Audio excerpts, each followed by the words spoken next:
Hello, friends, and welcome back to another episode of the Juicebox Podcast.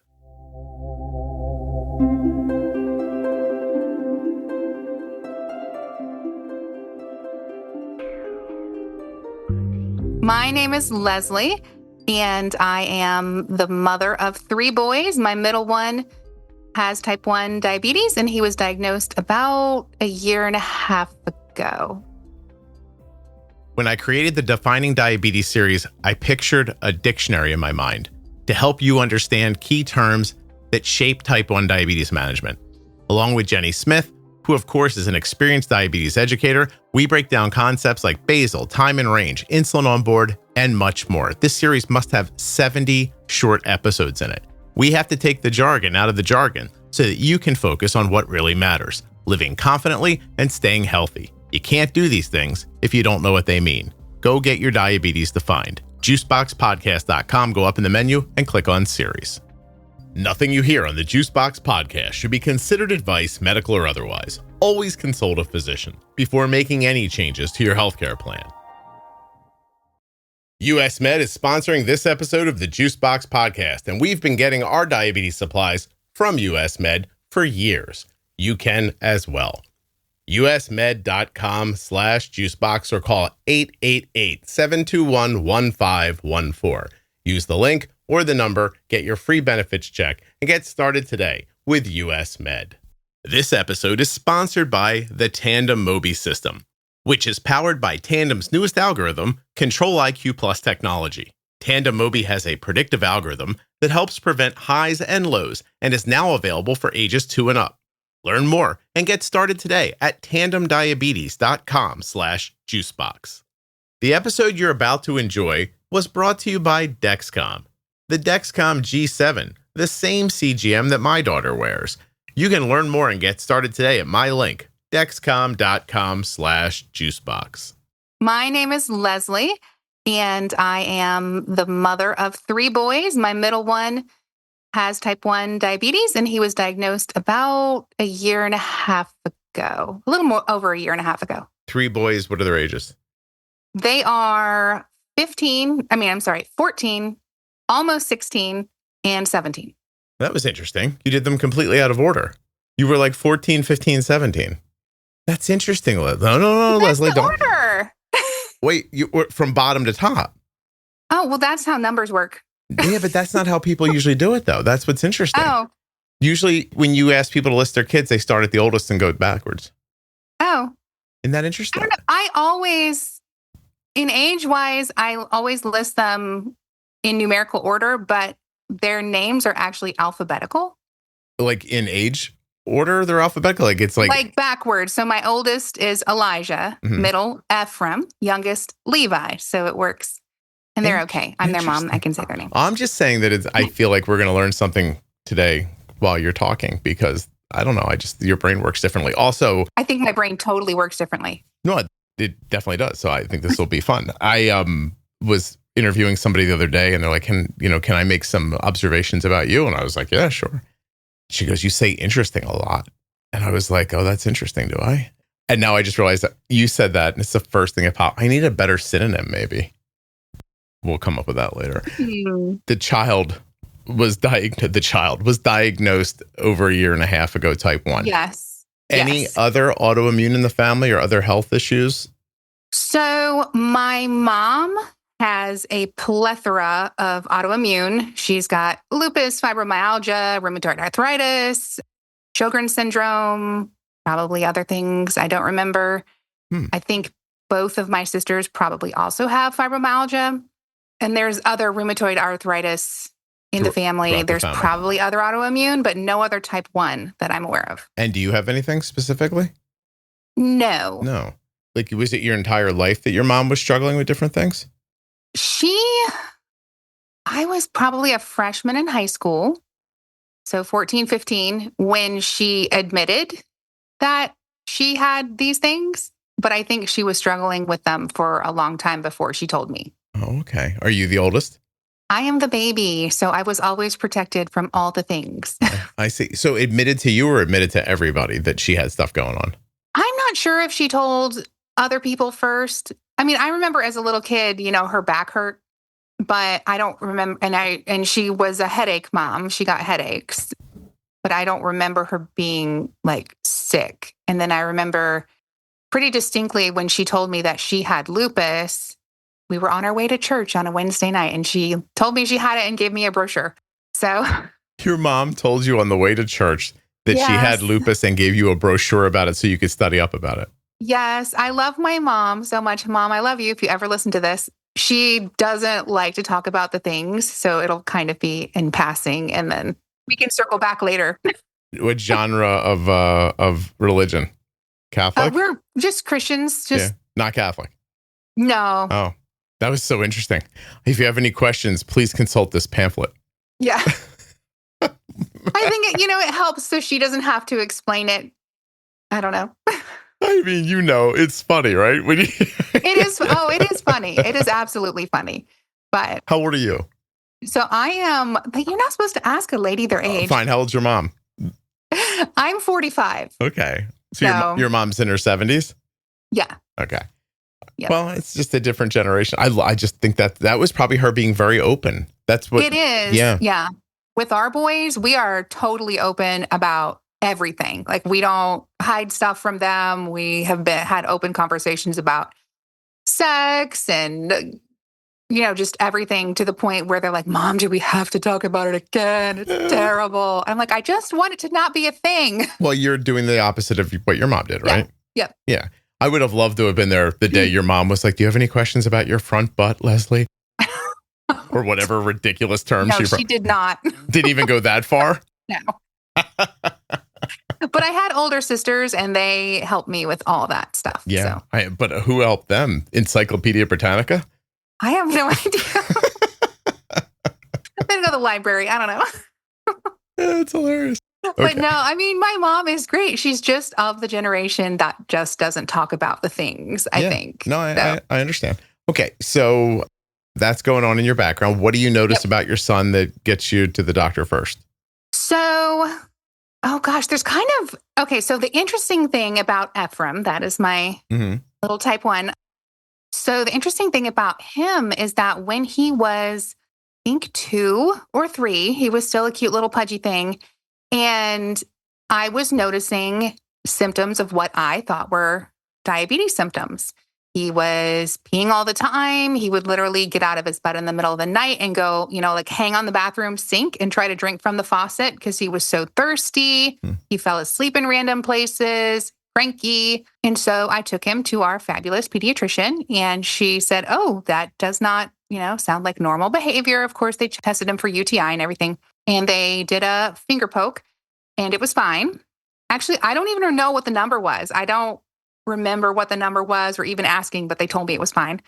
But she's fabulous. And she said, but I trust you, and I trust your mama gut. And if you would like, we can give you the option of doing the 3-hour glucose tolerance test. And I said, yes, I want to do that because I want to just make sure he's fine. Right. And so we did that, and he was fine. Oh, you caught it so early that I don't think it ever worked right. Well, do you think maybe he was honeymooning so hard that you just happened to pick a day where you went to the doctor where everything was doing what it was supposed to do? I don't know, but this kid also, he was one of those who was super sensitive to food. And when he was hangry, he was super duper hangrier than hangry. Mm-hmm. And so just, looking back, there were a lot of, I guess, maybe some signs. And then, so fast forward, and I just thought he is diagnosed with ADHD, as am I, and another brother, and his dad probably would be. So fast forward to he's 14, and Ephraim had been, it was a very strange lead up to his diagnosis, but he just was a freshman in high school. He had quit his hobby that he'd had for 5 years, just overnight, just went from, I want to do this professionally to I never want to do it again. Then I said, okay, that's fine, but you need to pick a sport or a club or something. You can't just, you need to do something. Yeah. So he chose wrestling. And high school wrestling is crazy. They're insane. And so he joined this wrestling team. And of course, the workouts are crazy preseason. And So he was doing all of that and he was absolutely miserable. He hated it. He was so tired. He came home and I was exhausted. Of course, they're always watching their weight. And right when the season started, he just came to me one night at bedtime. He's like, Mom, I really hate it. I'm miserable. I really just don't want to do this. I'm so tired. It's awful. And I said, that's fine.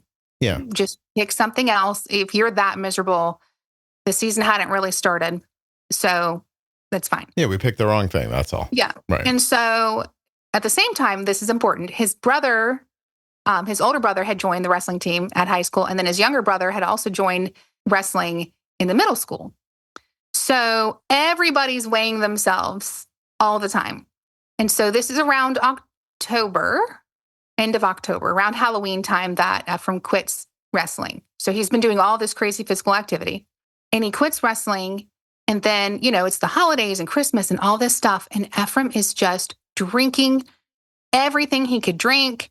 Everybody's weighing themselves. And, the other two are trying to cut weight for their weight class or, whatever they're trying to do. So everybody's weighing themselves and everybody's talking about, oh, I dropped a pound or I dropped an ounce, whatever. And Ephraim is drinking. And I didn't really notice how much he was drinking and eating until he was home from school for Christmas. And we had these glass bottles in the fridge with filtered water that we would just fill up from the reverse osmosis. And he would drink them and they were mine. And I said, that's fine. Just refill it. But he never refilled it. His 14-year-old boy. Mm. And, we're doing Christmas. Everybody's being lazy. Everybody's eating junk food, whatever. His brother they went up to Long Island, I think, for a wrestling tournament that they left on Christmas Day. And then they come home on the 29th and we go out to dinner as a family to celebrate. He did great. And so the younger one's at a friend's house. And so the four of us we go out to dinner and we're sitting at our favorite diner. And Ephraim, he got two sodas before the meal even came and he wanted to have a third. And I was like, no, dude, you need to slow down and, just wait, have a glass of water or something. And then I said, well, maybe you've been drinking so much, you've messed up your electrolytes. And, because I think that's a thing. I don't know. You start having the craziest ideas. You're like, what I think probably happened? Your electrolyte balance is off. Well, I say that. And then as I'm sitting there, I kind of rewind everything and I play back the past month in my head. Mm-hmm. We're sitting at this diner. I said, oh my gosh, Ephraim, I think you have diabetes. We're going to check your blood sugar when we get home because his dad is a type 2. Mm-hmm. And so we had a meter. Okay. And so he eats, we eat, and it's, he eats a giant burger and fries. And we go home, get him some full sugar Gatorade, of course. And then we check his blood sugar and it read over 600. Please seek medical attention. That's what his meter says. Oh. And I was like, that's gotta be wrong. Did you wash your hands? The last thing anyone says to another person before they're diagnosed with type 1 diabetes, did you wash your hands? Yeah. Yeah. Well, I mean, Gatorade powder, sure. I don't know. You're just hoping. So wash hands, wait 15 minutes, do it again. It says the same thing. And I was like, oh, Yeah. And in the meantime, I have gone to Dr. Google and he literally has every symptom. We did it a second time, says the same thing. I said, Ephraim, go brush your teeth, go put on your sweatpants because we're going to the hospital and you're not coming home today. Mm-hmm. Sure enough, Mom was right. It was kind of funny because in the meantime, my husband's meter is connected to a teledoc thing. Yeah, the phone's ringing. And they're calling. They're like, Mister, are you okay? You need to go to the emergency room. And he said, it's my son. We're on the way. It's like the smoke alarm when you have a company following it. They're like, you have to get out of the house. Yeah. So how long was this after the glucose tolerance test at the doctor's office? 11 years. Wait, really? Yeah. Holy. Yep. Wait, no. Wait a minute. How old's the kid? He was a toddler when he had the glucose tolerance test. No kidding. I didn't understand that aspect of it. He was a cute little baby. Oh my gosh. And 11 years later, I just don't think it, I don't think it ever worked right. You've been sitting around sneaky waiting to be right about this for 11 years. Yeah, absolutely. Look at you. And it's funny when he had his well check a couple weeks after his regular checkup, after he was diagnosed, and we go in and our pediatrician's fabulous. And I told her, I said, I told you I was right. She's like, I don't even remember what you're talking about. You're like, well, listen, a decade ago. She's amazing. Oh, okay. She was fabulous. She's the best pediatrician. Did she offer anything back on that when you were like, look, remember 11 years ago when I told you I think this kid has diabetes and now today he actually has it? She said, you were right. She said, it is strange. And, things like this happen. Are you telling me that you think your kid was in some form of slow, approaching diabetes for 11 years? The Dexcom G7 is sponsoring this episode of the Juicebox Podcast, and it features a lightning fast 30-minute warm-up time. That's right. From the time you put on the Dexcom G7 till the time you're getting readings, 30 minutes. That's pretty great. It also has a 12-hour grace period, so you can swap your sensor when it's convenient for you. All of that on top of it being small, accurate, incredibly wearable, and light. These things, in my opinion, make the Dexcom G7 a no-brainer. The Dexcom G7 comes with way more than just this. Up to 10 people can follow you. You can use it with type 1, type 2, or gestational diabetes. It's covered by all sorts of insurances. And this might be the best part. It might be the best part. Alerts and alarms that are customizable so that you can be alerted at the levels that make sense to you. Dexcom.com/juicebox. Links in the show notes. Links at juiceboxpodcast.com to Dexcom and all the sponsors. When you use my links, you're supporting the production of the podcast and helping to keep it free and plentiful. I used to hate ordering my daughter's diabetes supplies. I never had a good experience, and it was frustrating. But it hasn't been that way for a while, actually for about 3 years now, because that's how long we've been using US Med. usmed.com/juicebox. Or call 888-721-1514. US Med is the #1 distributor for Freestyle Libre systems nationwide. They are the #1 specialty distributor for Omnipod DASH, the #1 fastest growing Tandem distributor nationwide, the #1 rated distributor in Dexcom customer satisfaction surveys. They have served over 1 million people with diabetes since 1996. And they always provide 90 days worth of supplies and fast and free shipping. US Med carries everything from insulin pumps and diabetes testing supplies to the latest CGMs like the Libre 3 and Dexcom G7. They accept Medicare nationwide and over 800 private insurers. Find out why US Med has an A+ rating with the Better Business Bureau at usmed.com/juicebox, or just call them at 888-721-1514. Get started right now, and you'll be getting your supplies the same way we do. I don't know. Or do you think it went off and on? I think maybe off and on. Okay, because using as an example, his behavior or being hangry, was that constant through his life or just periodic? There were definitely times when it was better than others. When he was more physically active, it was better. And I think that helped control blood sugar. But I don't know. I mean, we don't know. I'm not making a pronouncement about it. I just think it's, I almost said interesting. I'm just going to say it anyway. I think it's interesting to talk about it. Interesting. Yeah, to hear about it. Okay. So is this the chillest kid in the world? You're like, hey, go put some sweatpants on. You have diabetes. We got a head. And and he's just like, all right, whatever. He really felt like crap. Oh. I am so thankful that I did not put him to bed that night. Oh, you wonder. Yeah, for sure. Yeah, I am so thankful that I did not put him to bed. And I'm so thankful my family listens to me. You're lucky you had a meter at the house, honestly. Yeah. If we didn't have one, I probably would have told my husband to go to his mom's house because she has one. Mm-hmm. So yeah, wow. I would have pushed that. How did he handle, by the way, I think I know one Ephraim in mind. It's Ephraim Zimbalist Jr. There's no other one, right? Yeah. There's an actor, and it's funny. He said there's a Canadian actor, and his name is Ephraim Ellis. He's Canadian, though. I don't know if that counts. So his last name is Ellis, and then my son's middle name is Ellis, but he's totally not named after him. Sure, whatever. He's not. He's named after my dad. Yeah. Is your dad named Ephraim? No. Ellis. His middle name is Ellis, yeah. Gotcha.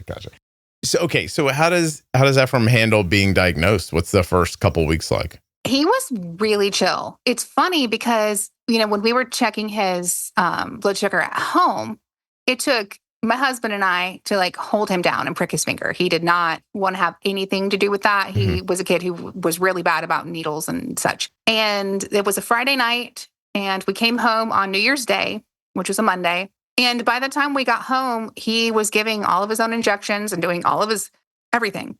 Yeah. So I guess he just figured he had to do it. And that was that. That's it. You don't know anything about diabetes going into it. So they give you good tools. Do you have to ask for them? If you had to ask, where'd you learn about it? Like, how'd all that work? So here's what happened. Our hospital experience was really fabulous. We are in a small coastal town, less than 10,000 people here. And so there's no children's hospital or anything. But when we got to the emergency department at our hospital, I knew one of the physicians, the one who actually triaged him. Yeah. He knew her daughter from his previous hobby. You keep saying previous hobby. What was he? A gun runner? Okay. What? Ephraim, I love you so much. He was a competitive dancer. I see what you're trying to save him. I got you.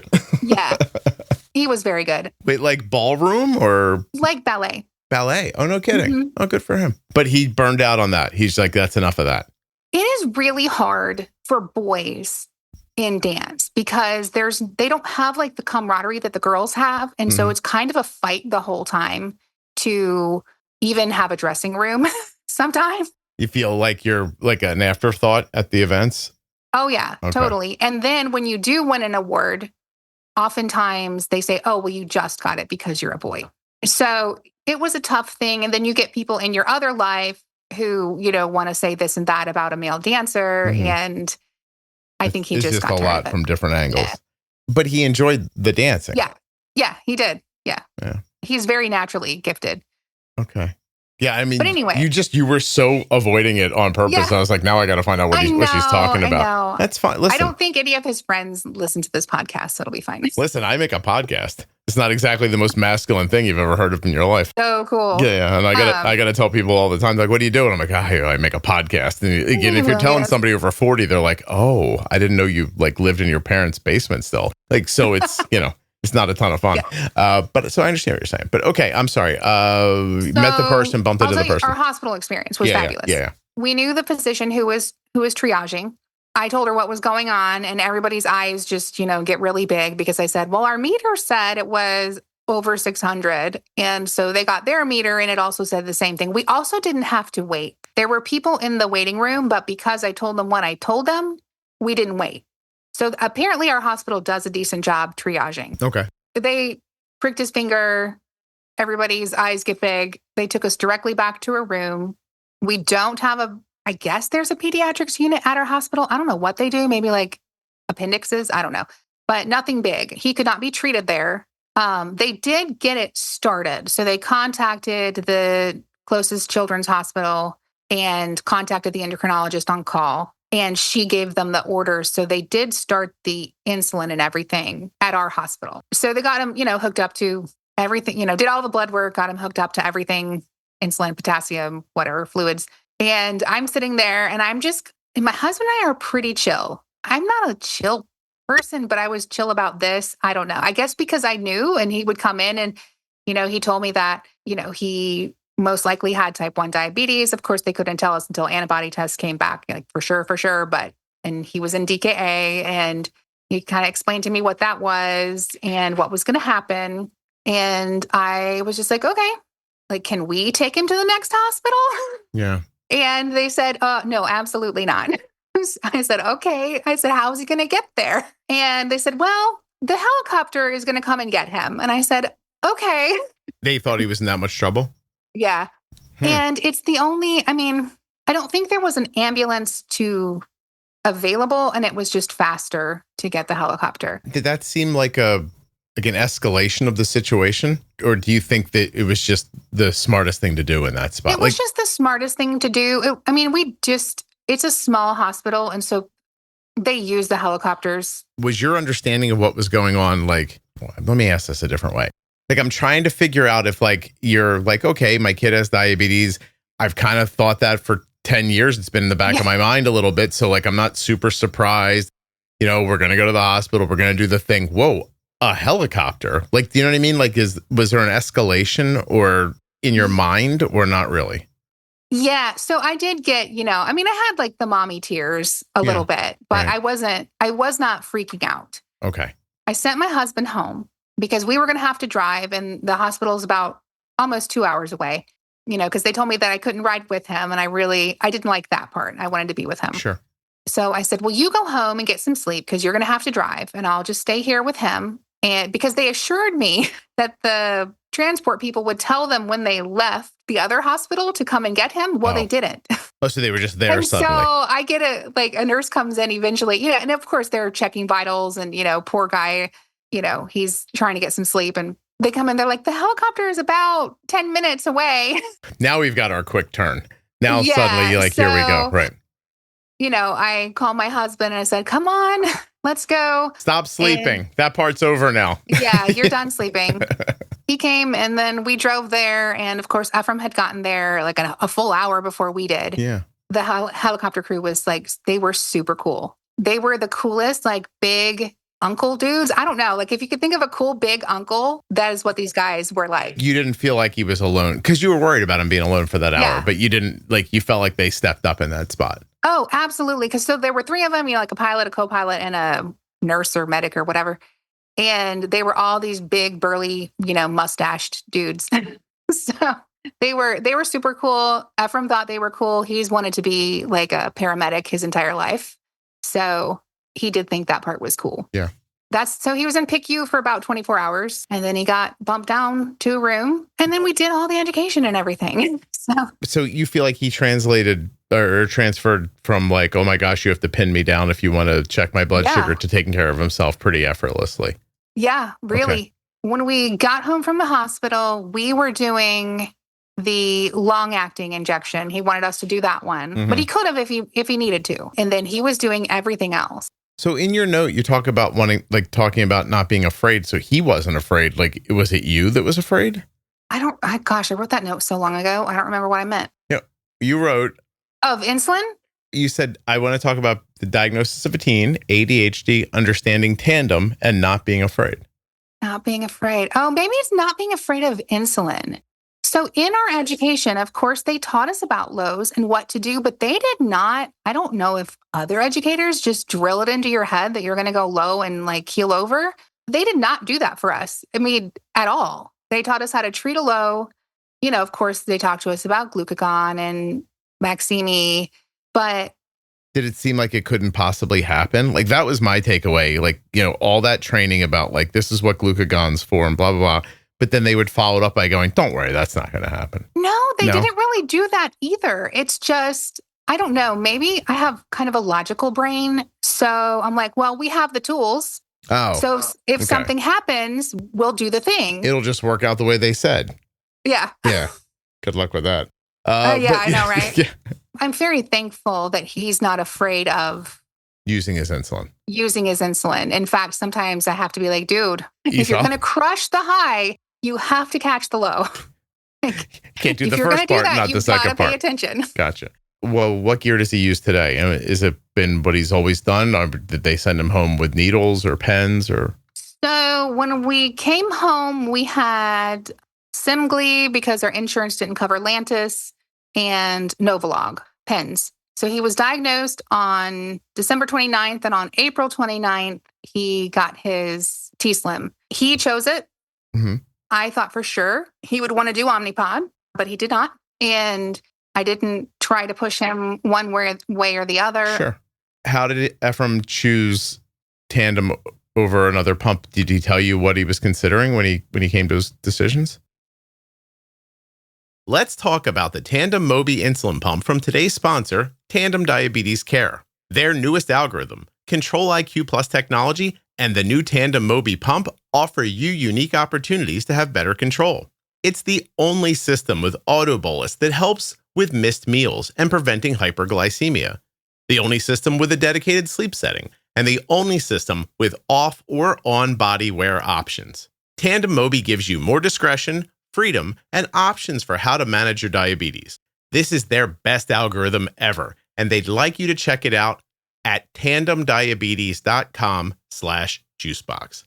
When you get to my link, you're going to see integrations with Dexcom sensors and a ton of other information that's going to help you learn about Tandem's tiny pump that's big on control. tandemdiabetes.com/juicebox. The Tandem Mobi system is available for people ages 2 and up who want an automated delivery system to help them sleep better, wake up in range, and address high blood sugars with autobolus. So we did do, at one of his endocrinology appointments, the trainer came in and she presented a few different ones to him. Mm-hmm.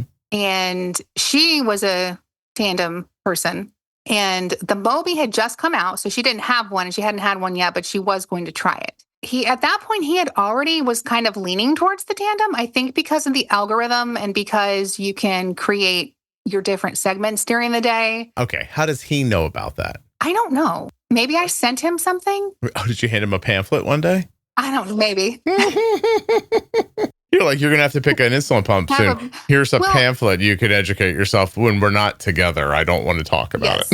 He isn't. No, I want to talk about it. He does not. He is a very independent young man. Well, he must be if he went out and learned all the stuff about like how the algorithm works and everything. Huh. So she presented it to him and, we were asking her questions and she said one of the things she liked is that you can free bolus, foot on the floor or dawn phenomenon, whichever one, because you can set up your segment, to increase your basal at that time. Mm-hmm. And she really liked that and that you can have several different profiles for different things. Yeah. So the educator liked that the Tandem offers you, I think of the Tandem algorithm kind of offering I don't know, like a little bit of one, a little bit of the other. Like you have the AID aspect to it, but it does allow you to say like right here, I want you to have, I don't know, more basal than you do in this segment, that kind of thing. And that part was attractive to her and probably then translated to him once she explained it to him. Yes. Yeah. And then the other thing for him was that he didn't want something as big as the Omnipod stuck to him. That's interesting. I think of that Omnipod as so small. Yeah. But I don't know. Listen, no matter what you buy while you're listening, I want you to know this. tandemdiabetes.com/juicebox, omnipod.com/juicebox, medtronicdiabetes.com/juice. Just use the links. The links in the show notes, just click on those. I don't care what pump you get. I don't care why you think one of them's better than the other or for you. Just as long as you go through my link when you do it. It doesn't matter to me. Leslie, I had to keep this train rolling. You know what I mean? Yeah. Okay. Keep it rolling. Yeah. But in all honesty, I really do think whatever's best for you is perfect. Like, it doesn't matter if someone prefers tubes or tubelessness over something else. In the end, it's what's going to work best for you. And you got to be the one that's comfortable with it. So good for him for going out and figuring out what he thought that was. He did. And the tube has been a non-issue. In the group, I am always the one who is, when people are looking at pumps, I'm always the one saying, don't let the tube deter you. Yeah. I see more people talking about knocking an Omnipod off than I see them saying they ripped their side out. So, I mean, it's probably fairly even. Yeah, I think it's, in general, like, you're going to find some people who love something to a fault. You find people who had one problem and they can't stop complaining about it. Yeah. Like there's always somebody who's like, this Dexcom never makes it 10 days. How are they going to ever make it 14 days? I'm walking around here like trying to talk Arden into I'm like, the thing's going to expire in 5 seconds. Will you take it off, please? Oh, no, we have a 12-hour grace period. She like rides it right to the end and it works great. Like, why does that work that way for some person and not the other? I don't know. Also, I want to apologize. I forgot to say twiist.com/juicebox. That's twist with 2 eyes.com/juicebox. I forgot that they were a newer sponsor. And by the way, I love the idea of that Twist pump because it's got that loop algorithm in it. And I think that's an attractive idea. So all different kinds of options. So the Twist is really interesting. Like, that's very appealing to me. Mm-hmm. Ephraim has said that he is kind of interested in the Omnipod now. Of course, we've got that 4-year thing with Tandem, but I think maybe we could still try Omnipod because it's pharmacy. Yeah, I also think they have a free trial that you could figure out more about at my link. I just want to say out loud. But in the end, again, I think it's like, the joking aside about like the fact that I think I have 4 pump companies that buy ads on the podcast, like there is something out there that'll be good for you. And you need to go look at what those things are and what they bring and what your needs are and try it. And like, try something and you don't love it. If you can try something else, try something else. Like, in the end, you're going to be wearing this thing every day for a really long time. I'd like you to have whatever the best fit is for you. It just makes sense to me. So anyway, I mean, and that goes for the CGM stuff too. If it's Libre, if it's Dexcom, I think now if there's Medtronic is going to have a new CGM that works with just their system that Abbott's making. There's a lot of options out there. Go figure out what they are. Anyway, so he is using a pump and you're saying he's taking care of himself. Are you not that involved in day-to-day decisions? And how did he pick it up so quickly?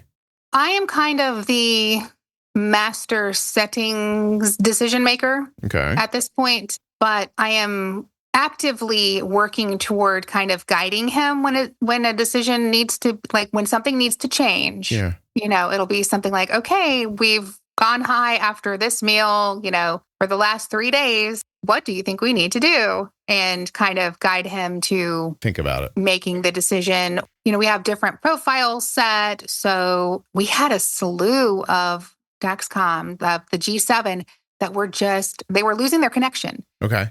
All the time. One thing with Tandem is that your settings need to be more aggressive than what you need, and it works better. So what we've done is we've created a profile on his pump that I've called disconnect. And so anytime the CGM is being crazy, we move over to the disconnect profile, and that's just a milder profile. And because helps. Your settings, so you have your settings set up more aggressively because you find the algorithm works better when your settings are more aggressive. But when you lose connection, you don't want it to continue to be that aggressive. So when you lose connection, you go to disconnect, and that's a gentler profile as far as insulin use goes. Yes. I got it. That's an interesting workaround. I thought of that all by myself. Good for you. Thank you. Yeah. How long did these disconnects last for? I mean, sometimes they would last for a few hours, and during the day, it's not that big of a deal because you can just keep your eyes open. You know what I mean? Mm-hmm. You're more aware, but at night, especially, I would say just, go to disconnect. But just walking him through the steps of, okay, this isn't working right. We're still not, maybe it'll come back. Are you saying that you're losing Dexcom signal completely, or just the connection to the Tandem algorithm? He was losing it completely. We had just a string of Dexcoms that were not working, and now we've had a string that are. Mm-hmm. So I don't know if we had a bad shipment or what, but there seemed to be better now. The upside to having a string of bad G7s that only last day 7 or 8 is that when you get your replacement, you now have end up with extras. Yeah. So we haven't done anything to cheat the system or anything like that, but we have a few extras now. They typically die on day 9, and they're supposed to last to 10. So we call it in and they replace it every time. Yeah. So you get 9 days for free on the next one. Yep. Yeah. No, listen, everyone should call in their devices when they don't work and get them replaced. Yeah, call them in. Yeah, for sure. There is a moment where there's diminishing returns on having extras, though. There's a spot where you're like, this is like baseball cards. I have more of these than I can look at. Then I find myself, like, when that happens eventually, I'll get the email from US Med, and it'll be like, it's time to refill. And I'm like, we're going to skip this one, or at least put it off for a few weeks and try to use up some of the backlog that we have to get back to even again. I've done that a number of times. I did it with insulin once when Arden was used the GLP for so long. Their insulin use went down so long that when it was time to refill insulin, I was like, we don't need it.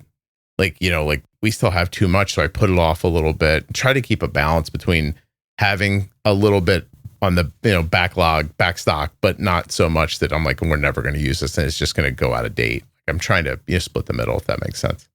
Yeah, totally. Yeah. We're not there with the Dexcoms yet, but infusion sets, we have so many of those. And just somebody said to me the other day, like, I just paid a bunch of money for Lancets. And I was like, I could have given you some. We have extra Lancets here for sure. Yeah, he's 15. We don't change that.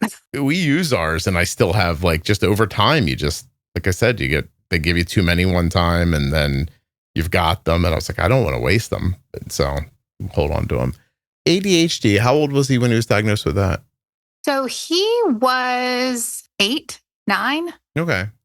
Anybody else in the house have it? Me. His older brother was just diagnosed about 6 months ago. What do they do for that? So Ephraim he had been taking a stimulant for a while, and then now he's done a non-stimulant. Okay. I can't think, they need more help with, executive functioning, getting moving, doing the thing a lot of times and paying attention. I think also getting blood sugar under control has really helped some of those symptoms as well. It was just kind of exacerbating an existing problem. How do you get an ADHD diagnosis? We went to a psychologist. And what do you say to what him? her title was. What's the entree to that conversation? I think my kid has ADHD. You know, What made you think that? he just had this, trouble paying attention, outbursts, a bunch of different things. And he was younger. When my older one asked to be, like, I was 100% sure my older one had it. Mhm. He's highly intelligent. He just really has trouble focusing. And he would say, Mom, I just can't focus in school.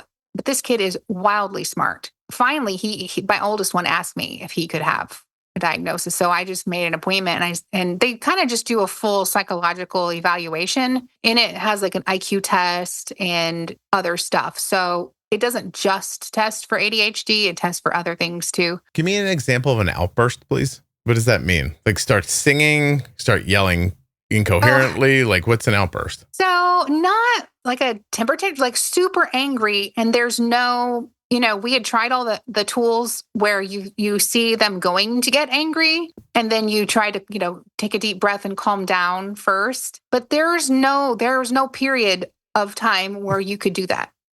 Count backwards from 10. F you. Okay. Yeah, All right. pretty much. Awesome. That didn't work. Look at your glitter bottle across the room. But How about I throw the glitter bottle at you? How'd that be? Okay. Right. And it's not just that. It's just not, it's being very quick, but almost too quick. Ephraim is paying attention. We homeschooled for a long time, not anymore. We did this thing where they were memorizing throughout the whole year. They memorized this timeline. Okay. And it was basically a timeline of kind of important events in the world from the beginning all the way to whatever the last historical event is. Yeah. So like now the last one would probably be COVID. I don't know. And so you memorize 5 a week for the whole school year. And I just didn't think Ephraim was paying attention. And I was quizzing my older one on it one day, and then Ephraim just says the whole thing. So he is always paying attention when you don't think he is, but then it's like hard to control when you're paying attention. It's hard to explain. Okay. I'm interested because I don't know. And it's fun to hear people talk about it from their perspective. But you also have it. So are you doing anything to mitigate your situation? No, I wish. I had tried medication when I was first diagnosed, and it did work well. But then there was an issue. I think there was an issue for a while where you couldn't get it prescription filled. So I would take it for a month, and then it would take me 2 or 3 weeks to get my prescription. So I was going on and off of it, which is far worse than just being off of it. Where do you live that you can't get ADHD medication? There was a whole thing in the whole country. During COVID when everybody, because people use it like, I was going to say off label, but I don't mean it like that. I mean, they're using it as a stimulant. Yeah, it was post COVID because I think it was around the time right before Ephraim's diagnosis. We had about 8 months of medical craziness in our household. Mm-hmm. And it was around that time that I couldn't get it. And I was like, I can't keep taking care of all these people and going on and off my meds. My brain is not working. So we're using Vyvanse or Adderall or Vyvanse. Okay. And then I would, if I had an extra long day, I did have some like little Adderall boosters that I could take in the evening because, it doesn't last all day long. And so if I had a show day or something like that, and I knew I was going to need my brain for later that evening, I could take a little booster. Okay. It gets misused by the public sometimes. And then I guess that's what causes the shortage. I don't know what caused the shortage, but it was a whole deal. And I remember I would have to call around. We were using CVS at the time, and I would have to call CVS and figure out which CVS had it and then go to that one and get it. And it was just a pain in the ass. Well, listen, when you make meth legal, some people are going to really want it, is what I'm saying.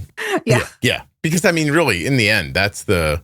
But when you have ADHD, it doesn't feel like you don't get any benefit from it besides just regular brain. Yeah. No, I know. I'm assuming that people like buy it and sell it and, misuse it and everything else. Yeah, I don't know. Probably leads to the whole thing. It's a small town. There's not a lot to do here. Is meth a problem where you live? Opioids. Oh, really? Yeah. Oh, I'm sorry. Sucks.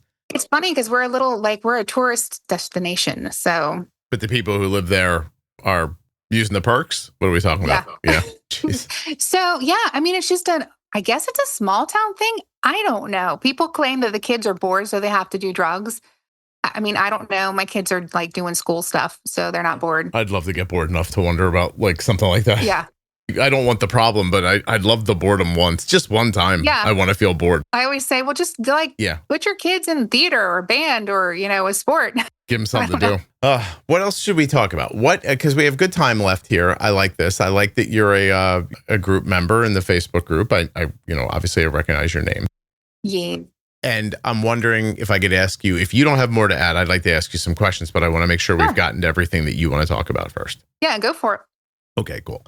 So you've been in this diabetes game for, a little over a year and a half now. You're an active member in the group. You listen to the podcast. That's all fair, right? Yes. Yeah. Can you tell me what helped you in the podcast? What helped you in the group? I'm interested from a person who's utilizing both pieces of the community. So my favorite episodes of the podcast are the ones for the people with the folks who've been diagnosed for a really long time. Okay. Because it gives me hope, like for the future, that everything really is going to be okay. And especially the ones who, say things like, oh yeah, when I was a teenager, things weren't perfect and I'm fine now. Yeah. Because, you worry about your kid, and Ephraim is very responsible and he does a really good job of taking care of himself. But, sometimes he forgets to change his site and then it doesn't, work as well. Or, we don't get that fast food bolus right.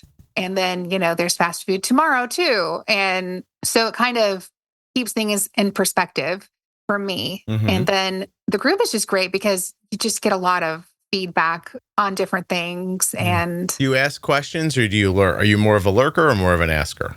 I do both. I don't ask as much as I used to. I think my last post was something about he'd been to ROTC camp. And I have never seen numbers like I had seen. Were they very it was so bad. They were like higher blood sugars, lower blood sugars? What are we talking about? So it was just a continuous roller coaster the whole time. And it was very humid. I mean, we're in the South. So it was very hot, very humid. They didn't have electricity. So they were sleeping hot and sweaty and doing, it was orienteering. So that is like running around in the forest looking for things, I think. I'm not exactly sure what they do. Oh, fun. He had like lost sights, which had never happened before. And he would just go up into the 300s and then plummet down to the 50s and then just go up into the 300. And I was just, I want to go get him. So what did you use the group for that time? For answers for his insulin in the heat or for calm? I think I was just asking, like, can he do this? And, you get a myriad of answers. You get people being nice, people not being nice, people being like, you're worrying too much. Yeah. But all that feedback somehow gets you to where you need to be. I think it does. And at least it gives you, something to do when you can't sleep at 3 a.m. when you're looking at the number. And that was happening to you. Yeah. Oh, yeah. Yeah. Oh, I'm glad it was helpful. I'm on the outside. It's an interesting thing, right? Like, it's my community, it's my group, it's my podcast. I made it. It's here because I put it here. And yet I don't really get to understand it from the inside out because, it's all virtual. So I'm interested always in what makes people interested in the podcast over the Facebook group or the Facebook group over the podcast. And every once in a while you meet somebody who uses both of them kind of equally. And it's always different personalities or different needs. I think that people use all of the content, not forever. Like, there are some people who are just podcast listeners. They listen forever. Those people, you guys are like the backbone of all this. I really appreciate it. But the ones who come in and out are like, oh, I'm going to soak up 5 series and get to a situation where I know how to bolus for this. And then I'm probably not going to listen to that podcast again because I'm not interested in hearing a story from a 62-year-old woman who's, had diabetes for 40 years. But then there's somebody like you who finds that very interesting. Oh, I find it so fascinating. I don't know why, but just the way that they used to handle diabetes. I just find it very fascinating. I do too. Well, listen, I'm a podcast person. I enjoy everybody's story. I like hearing people talk and tell me, things that they've witnessed and experienced throughout life. I think that's just, to me, that's very interesting. Mm-hmm. I'm like more interested like in the people who are listening. Like, what are they getting out of it? Like, who told them about it when they got here? What did they hear that made them stay? Why did it become valuable for them? If they continued to listen, why did they continue to listen? If they stopped listening, why did they stop? How come podcast listeners don't go check out the Facebook group all the time? How come the Facebook readers don't go check out the podcast all the time? I think there are answers to how to help people in the answers to those questions, but I can't get those answers without asking people directly. Because if you go online and you try to start that conversation, it just turns into somebody who's like, I don't listen to audio. Like, awesome. Great. Like, well, that's not helpful, but thank you. What is it about a person who could go to a Facebook group and say, I am lost. I'm in trouble. My health is terrible. And someone come along and say, you should try listening to these 5 episodes. I think they would answer your questions. And they go, I don't listen to podcasts. Like, that's that human part of it that I'm super interested in. Or you get somebody who's listening to the podcast, has been really helped with something. And, I say like, hey, you should go check out the private Facebook group. They go, Facebook. I don't use Facebook. There might be something there for you. Go check it out. If you don't like it, then leave it. It's fine. Anyway, I don't know. I'm always interested in how that stuff gets found and consumed and why it's valuable for people. Yeah, I was trying to think of how I heard about Juicebox. And I think I found like just a generic parents for children with type 1 group. And I think maybe somebody there recommended it. But I found out about Juicebox, I think he was still in the hospital. Or maybe a nurse told me. I don't know. Yeah, it all kind of went by. It runs together really, really quickly. I did tell our endocrinologist that I was going to be on your podcast. She thinks that's cool. She's really great. Yeah. I think we lucked out. No, it sounds like you did. You have the kind of endocrinologist that might tell somebody about, hey, you should go listen to a podcast. Yeah. And she is, they have to say what they have to say. Like, they have to do what they have to do. And I understand that. But she has been really interested in the bolusing for the fat and protein. Yeah.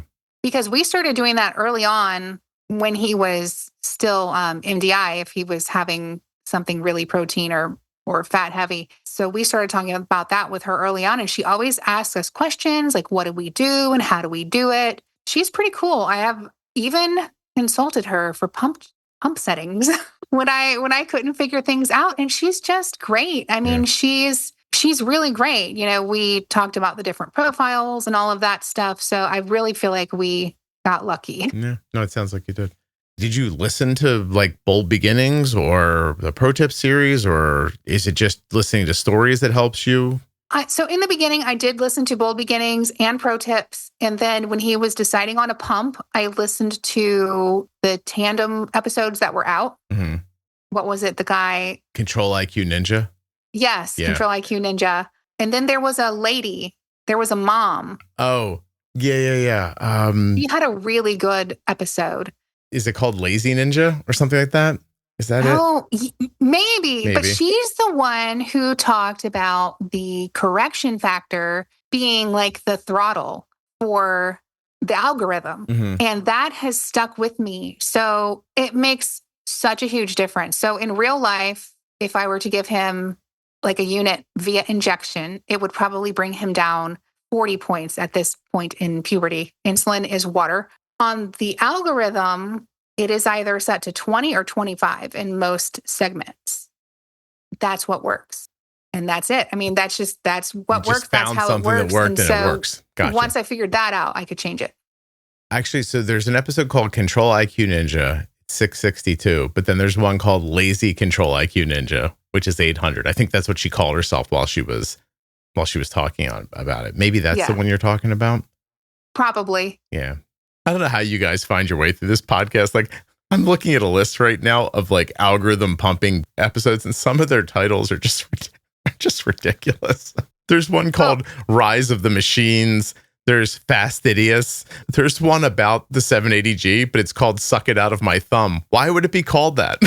And I named it. And I don't know why the hell it's called. That's ridiculous. Sorry, everybody.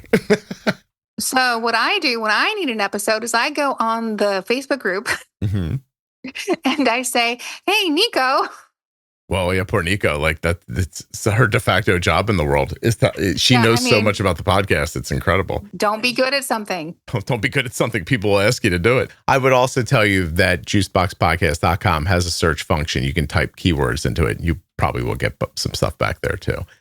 In the end, I start running out of titles for things. And also, I guess in fairness, when I make the episode, I don't think of it as an episode about the 780G, for example. Like I had a long conversation with somebody. I was like, oh, I'm going to call this one Suck It Out of My Thumb. And then someone else comes along later, which is usually like Nico or Isabel, those people. And they're like, hey, this episode's really about the 780G. You should put it on the list with the algorithm pumps. And I'm like, okay, because I don't plan ahead like that. So I don't know if that makes sense or not. But yeah, there's a ton of stuff for Omnipod 5. We have a lot of loop content. I'm working on getting some trio content. I think I have someone lined up who wants to come on and talk about it. It's going to do like a short series, but that person's becoming difficult to connect with. So I'm working on that. And I'm getting ready to put together a Control IQ series as well, because I want people to be able to get as much information as they can and make good decisions and go pick the pump they want and be successful with it. Yeah. That's the goal. Yeah. I really think Control IQ is great when you understand it. The problem, like any problem that I have had with settings or keeping his number is because he is, first of all, we're pretty new to this still. Yeah. He has grown 40 pounds and like 4 inches since he was diagnosed. Wow. So his needs are just changing drastically. Mm-hmm. His needs went up actually 50%. He just had an endo appointment last week and his insulin usage was up 50% 3 months prior. So it just changes so rapidly. Keeping the settings accurate can become difficult. Yeah. No, I understand, because he's putting on weight and size and that he needs more aggressive settings then because of that. Also, there's probably hormones going on, growth hormone, like all kinds of stuff in there that needs to be counteracted with insulin as well. Like you said, it feels like insulin's water right now. Oh, yeah. Yeah. No, it's hard to keep up with. So there's an episode called Waxing, Waning, and Hulk Hogan's Dragon. How can that be the title of a podcast episode? What does that even mean? I don't know. I should go listen to that to figure out what that is. Episode 302. God, how long ago was that? No, I mean, you're going to be at this for a while during his growth time and then hopefully it'll balance out. Their hormonal impacts are going to continue, forever. Whereas usually with the guys, I usually kind of like levels out at some point after they're done growing. Yeah, that is what I've heard. So, we'll see. And we're just going to keep at it. And he works really hard. He's really responsible. I don't have to remind him to bolus for meals. He boluses for his meals. He may not always choose the foods that are the easiest to bolus for, but he tries and he makes an effort. So I really good for him and good for you. Well, listen, I'm proud of him. I think that's awesome that he's putting that effort in. And it's nice that you guys have him set up thinking about it that way. It's a really great start to a life with diabetes, it sounds like. So I think that the way you start is important. And when you start with good information and good tools, you oftentimes are able to avoid a lot of the problems that everybody's trying to avoid. And it sounds like that's a thing that's in your head too. So hopefully that brings you some comfort. Yeah. Yeah, it does. And on the days when I'm trying to bother him less, and on the days when I'm bothering him too much, why are you leave me alone, Mom? I'm like, I'm sorry. I just love you. I just love you, and I want you to live a long, healthy life. Yeah. Well, and then you're gonna have to leave him alone. All the teenager eye rolls. At the same time, too, how old is he?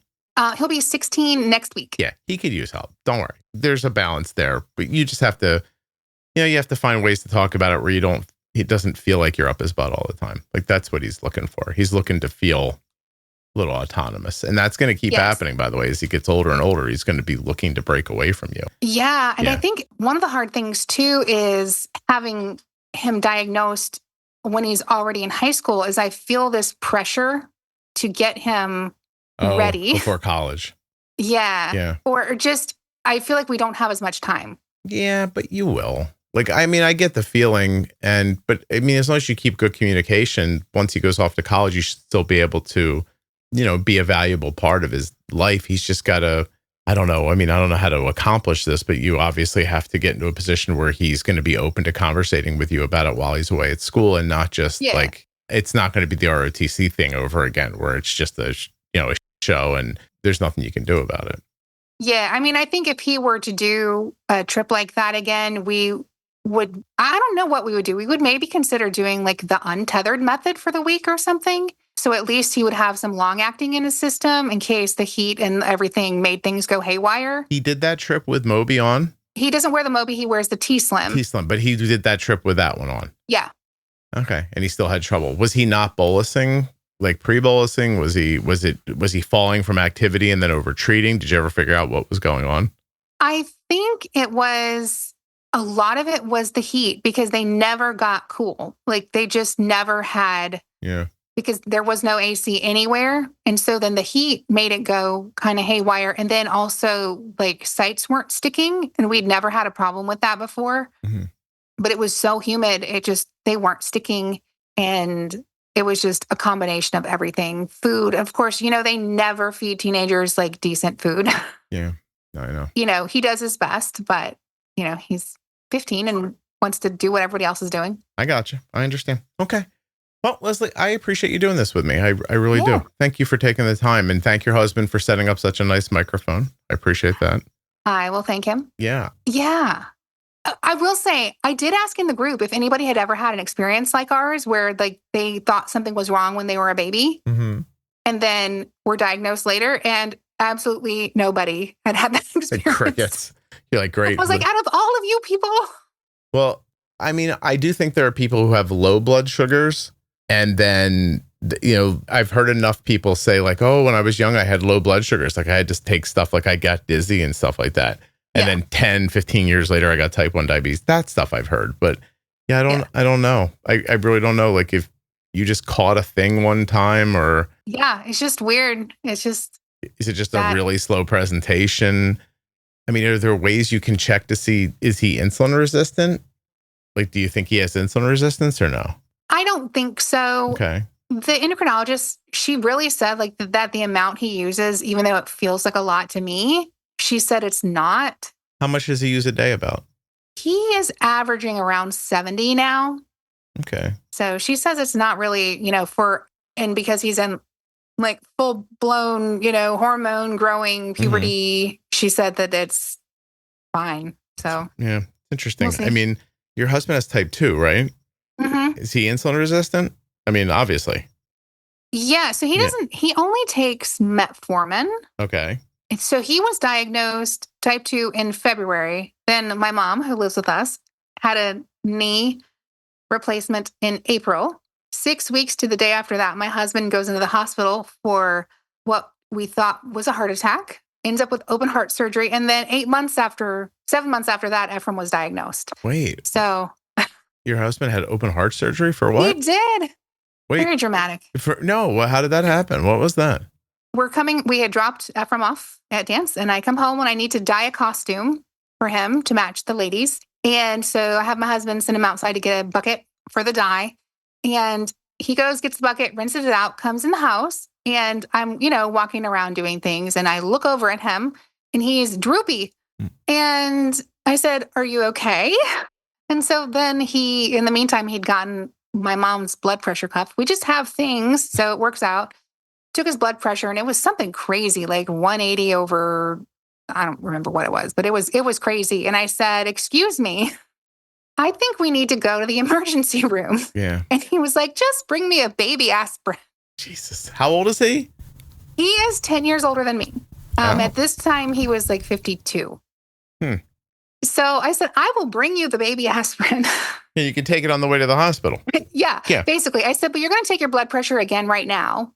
If that was accurate, then we're going to the hospital." Yeah, because I'm not raising these 3 kids by myself. Yeah. Yeah, thank you. I'm like, we have life insurance, but yeah. I don't want to. It's not going to paint the house. So let's go. It's not. No. Yeah. Oh, no kidding. And what was the problem? So they kept him instead of sending him home because he didn't have a heart attack. But They said if we keep him, he can get the test like tomorrow instead of coming back in 3 weeks. So they kept him, did the stress test, did the heart cath to look. And so they were thinking they'll do the heart catheterization and put in a stent and he'll be fine. Well, that was over in like 20 minutes. So I knew that they couldn't fix whatever was broken with that procedure because it would have taken longer. Mm-hmm. And turns out he had a 90% blockage in his aorta, which is the widowmaker. And right above that, he had an aneurysm. Oh my gosh. So they couldn't use a stent. So he had to have open heart surgery to have that stuff fixed. So he also got transferred to a better hospital. Hey, do heart problems run in his family? Yes. Does type 2? Yes. Do you think that he's had type 2 implications for much longer than he's been on metformin? I think he had type 2 implications for a couple of years before. What's his A1C right now? I think it was 6.3. Does he have any weight to lose? Yes. Yeah. What's my next question? So he tried tirzepatide or Mounjaro. Is my Mounjaro tirzepatide? Sure. Yep. He tried the Mounjaro. He could not handle the side effects. What does that mean? He couldn't handle the side effects? He said it made him feel like crap and he just couldn't. So he may try something else. How long did he try it for? I don't know. How long you guys been married? You guys have been married for so long. You're like, I don't know. I don't really care. To be honest with you. We have been married for 18 and a half years. That's not long enough for you not to know how long he tried Mounjaro. It was a few months. Well, so at the same time, I was trying to get one just for weight loss for myself. But of course, insurance doesn't cover that. Yeah. But you tell me it made him feel nauseous? It made him, I'm not sure what all the side problems effects were. What was going on? Can I talk to him for a second? Leslie, I'm done with you now. Bring your husband in. I want to hear about this real quick. Does he want to be on a podcast for 5 minutes? Oh, I think he's on the phone. Unbelievable. He is a really popular guy. These people, their lives and things to do. All right. Well, listen, if he wants to come on, he might be coming. Is he coming? Come here. Scott has questions for you. All right, Leslie, I'm done with you now. Okay. What's your husband's name? His name is Stacy. All right, cool. Fun fact, he looks like Santa Claus. How is that a fun fact for him? What do you mean? Like he's got a white beard? Oh, I look like Santa. I portray Santa. Stacy, how are you? I'm Scott. Good. Hey, I just have a couple of questions. You tried Mounjaro? Correct. For about 2 months. What level, what dose? Dose is the word I was looking for. She started me off on the 2.5 and I got up to 7.5. Okay. And time I hit the 7.5, the side effects of nausea, vomiting, it just wasn't worth it to me. So were you getting benefits at the 5? Like, was your A1C lower? Your blood sugars better? Were you losing weight? Blood sugars were probably better, yes. I did lose probably 5-8 pounds in that time frame. Okay. Just that short amount of time. So I have a follow-up appointment. I'm going to talk to her about staying at the 5 for a while and seeing how that goes. Tell me about the nausea and the vomiting. Like, did you change how you were eating? Were you eating a lot of fatty or greasy foods on the 7.5? No, I wasn't hardly eating anything. And that was concerning to Leslie because I was like, no food sounds good. Yeah, no, I hear what you're saying. Like, there's days. Yeah. I think I had 2 eggs so far today. And I was like, that's good. Yeah, you got to force yourself to eat or drink a protein shake. Right. But so you started at the 7.5, you had nausea, and then nausea was making you vomit. You don't think you were backed up? Were you still going to the bathroom? No. Oh, yeah. I was still going to the bathroom. No, it was the nausea and then the vomiting. I was like, I don't even like be around people who are vomiting, let alone me vomiting. So I was like, it's not worth it. Yeah. So did you think to try to go back to the 5? That's what I said. I'm going to talk to her about going back to the 5. Yeah. I'd be interested in that for you because, I mean, especially she was explaining about your heart issue and type 2 and et cetera. And I mean, a 6.4 A1C on metformin is nice, but obviously you'd love to see it lower. Right. Yeah. And that's what she was saying. She'd like to see it lower, but she was more concerned about me losing the weight because the metformin, it's like taking candy. It really wasn't helping with anything. Yeah, no. How much weight do you think you could lose? I want right now. I'm probably at 235. I want to get down to at least 200. How tall are you? 9 feet tall? How tall are you exactly? Yeah, I wish. Probably 5'7.5". Let me tell you something. I'll share on a good day. I'll share this with you, and hopefully it'll be valuable for you. I'm 5'9", and the day I started a GLP over 2 years ago. I weighed 236 pounds. And I got it. I told my wife, I was like, look, I need to lose 20 pounds. And my wife's like, 20 pounds? You think that's how much you have to lose? And I'm like, no, 20's right. I lost 20 and looked in the mirror and I was like, oh, well, obviously I need to lose 30 pounds. And then I got down to 200 and I was like, oh, maybe I should be more like 190 pounds. And this morning I was 166 pounds. Is that what I was this morning? Yeah, 166. And I'm telling you, I've got 5 more pounds to go. Holy moly. Yeah. And so I think what happens is over time, you just get a confused view of your body because you think of yourself as stocky or strong or something like, I don't know exactly how you think of it, but like I'm speaking for myself.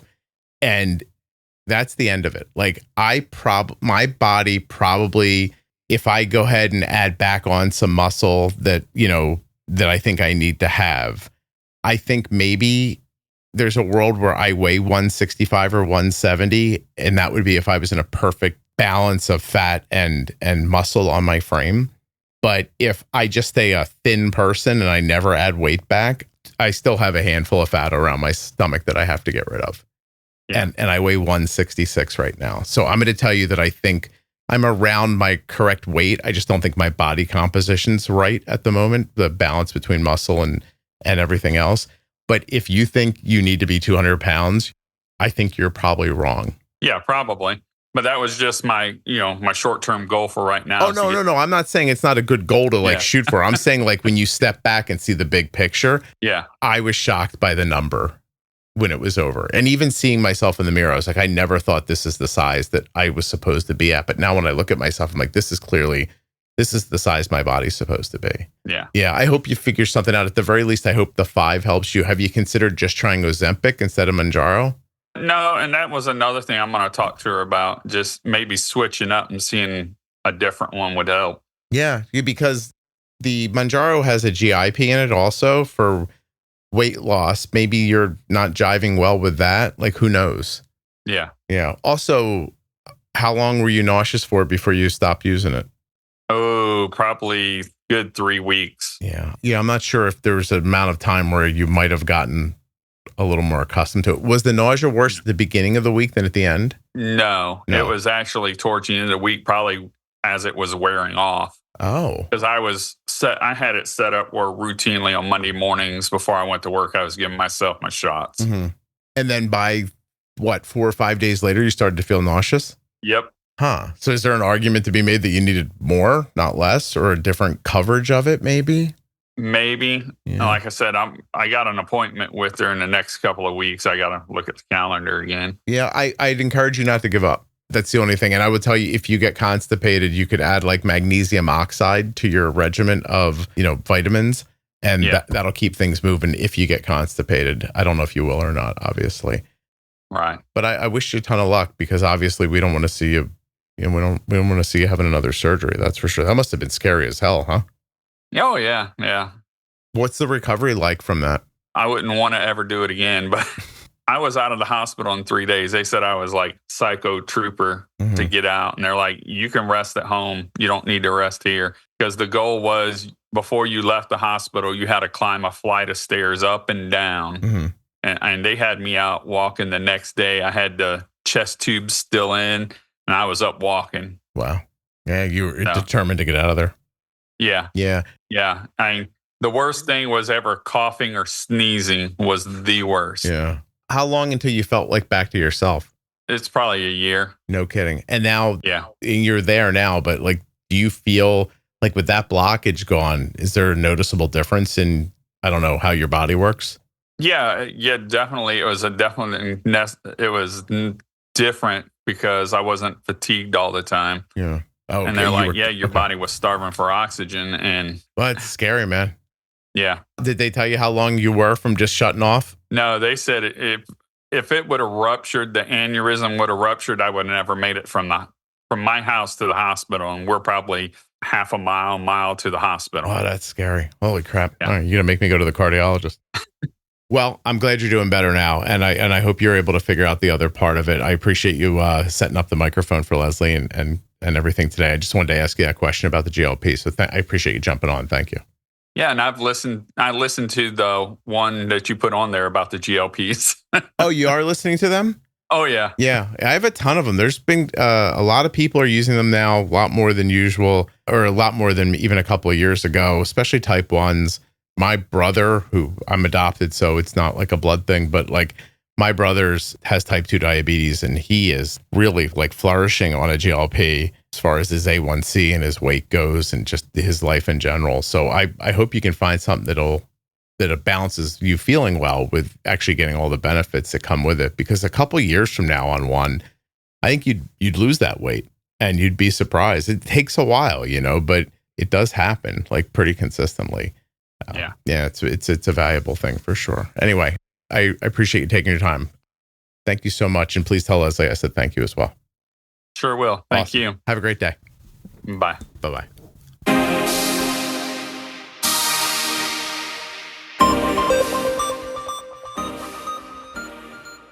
Head now to tandemdiabetes.com/juicebox and check out today's sponsor, Tandem Diabetes Care. I think you're going to find exactly what you're looking for at that link, including a way to sign up and get started with the Tandem Mobi system. Dexcom sponsored this episode of the Juicebox Podcast. Learn more about the Dexcom G7 at my link, dexcom.com/juicebox. A huge thanks to US Med for sponsoring this episode of the Juicebox Podcast. Don't forget, usmed.com/juicebox. This is where we get our diabetes supplies from. You can as well. Use the link or call 888-721-1514. Use the link or call the number, get your free benefits check so that you can start getting your diabetes supplies the way we do from US Med.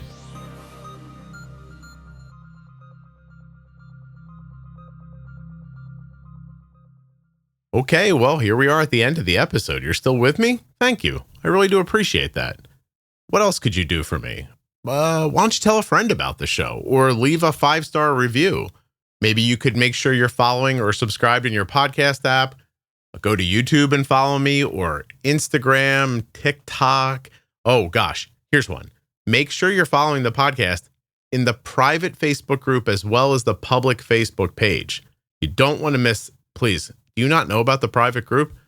You have to join the private group. As of this recording, it has 51,000 members in it. They're active, talking about diabetes. Whatever you need to know, there's a conversation happening in there right now. And I'm there all the time. Tag me. I'll say hi.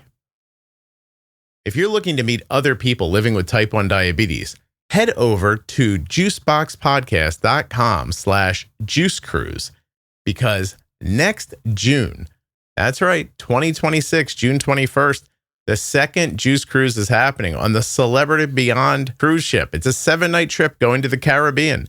We're going to be visiting Miami, Coco Cay, St. Thomas, and St. Kitts. Yeah, the Virgin Islands. You're going to love the Virgin Islands. Sail with Scott and the Juicebox community on a week-long voyage built for people and families living with type 1 diabetes. Enjoy tropical luxury, practical education, and judgment-free atmosphere. Perfect day at Coco Bay, St. Kitts, St. Thomas. 5 interactive workshops with me and surprise guests on type 1 hacks and tech, mental health, mindfulness, nutrition, exercise, personal growth, and professional development. Support groups and wellness discussions tailored for life with type 1. And celebrities, world-class amenities, dining, and entertainment. This is open from every age, newborn to 99. I don't care how old you are. Come out. Check us out.